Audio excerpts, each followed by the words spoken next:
ভগিনী নিবেদিতার জীবনের ঘটনাবলী পর্ব 12। নিবেদিতা তার ছাত্রীদের নিয়ে একদিন মিউজিয়াম দেখতে গেছেন। মিউজিয়ামে ঘুরতে ঘুরতে নিবেদিতা ছাত্রীদের নিয়ে একটি ঘরে এলেন, যে ঘরটি তখন চুনকাম করে মেরামত হচ্ছিল। অনেকগুলো মিস্ত্রি সেই ঘরে কাজ করছিল। তাদের মধ্যে একজন কুলি ক্লান্ত হয়ে একপাশে কাপড় বিছিয়ে ঘুমিয়ে পড়েছে। নিবেদিতা তার পাশ দিয়ে যাবার সময় অতি সন্তর্পণে আস্তে আস্তে চলতে লাগলেন। মুখে আঙ্গুল দিয়ে ছাত্রীদের কথা বলতে বা কোনো শব্দ করতে বারণ করলেন। ছাত্রীরাও তার পিছু পিছু সন্তর্পণে আসতে লাগলো, কুলিটি যাতে ঘুম না ভাঙে। কিন্তু তার জন্য এত সতর্ক হওয়া সত্ত্বেও হঠাৎ তার ঘুম ভেঙেই গেল। জেগে উঠে সামনে নিবেদিতাকে দেখে সে ভীত হয়ে মেমসাহেব বলে সেলাম করে উঠে দাঁড়ালো। করুণাময়ী নিবেদিতা অনুতপ্ত হয়ে বারবার তাকে আবার ঘুমিয়ে পড়তে বলতে লাগলেন। যতই তিনি কুলিটিকে ঘুমোবার জন্য বলেন, ততই সে আরও ভয় পেয়ে যায়।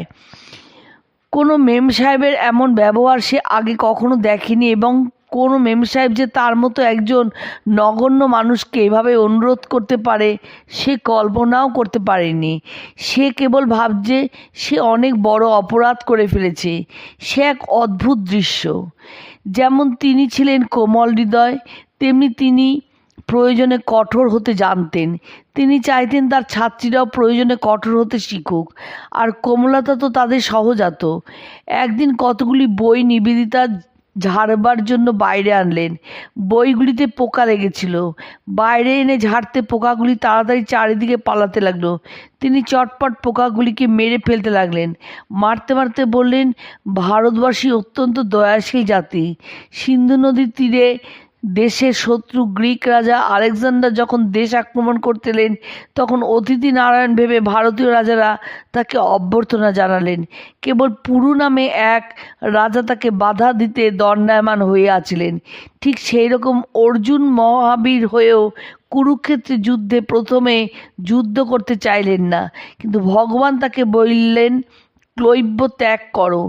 এই হলো তোমাদের শাস্ত্রের শিক্ষা। কর্তব্যের বিষয়ে কখনো মমতা করবে না।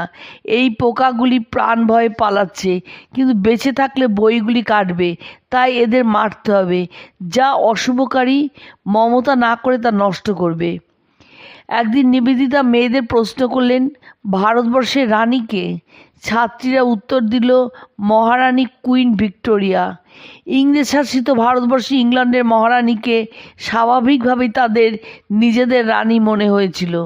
ছাত্রীদের উত্তর শুনে নিবেদিতা রাগে দুঃখে উত্তেজিত হয়ে উঠলেন। তিনি ধিক্কার দিয়ে ছাত্রীদের বললেন, ভারতবর্ষের রানীকে তাও তোমরা জানো না?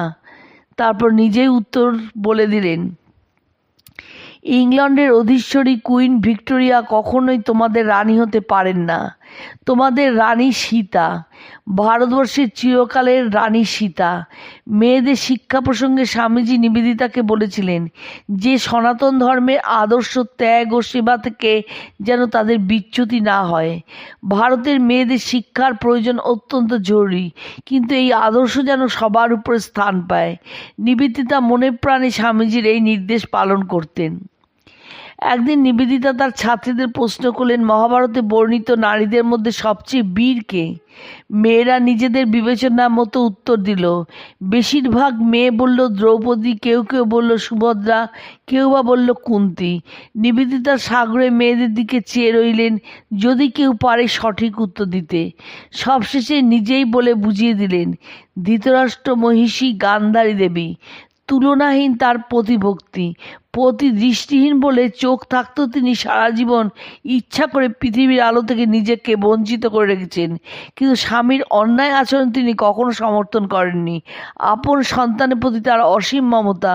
তবু যুদ্ধযাত্রার আগে দুর্যোধন আশীর্বাদ চাইলে তিনি তাকে জয়ী হবার আশীর্বাদ দিলেন না। বলেন, যে পক্ষে ধর্ম সে পক্ষেরই জয় হোক।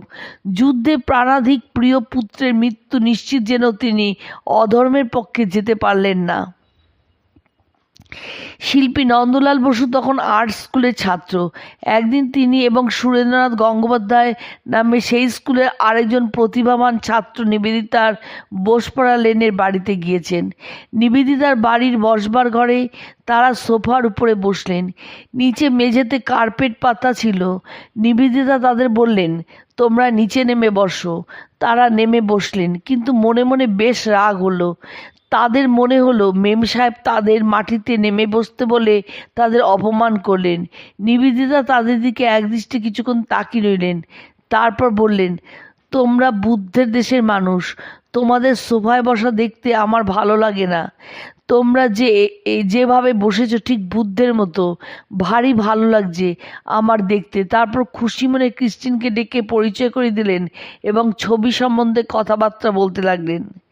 তার স্কুলে মেয়েদের পড়বার ঘরে শ্রীরামকৃষ্ণের একটি ছবি টাঙানো ছিল, আর তার উল্টো দিকে দেয়ালে ছিল একটি পৃথিবীর মানচিত্র টাঙানো।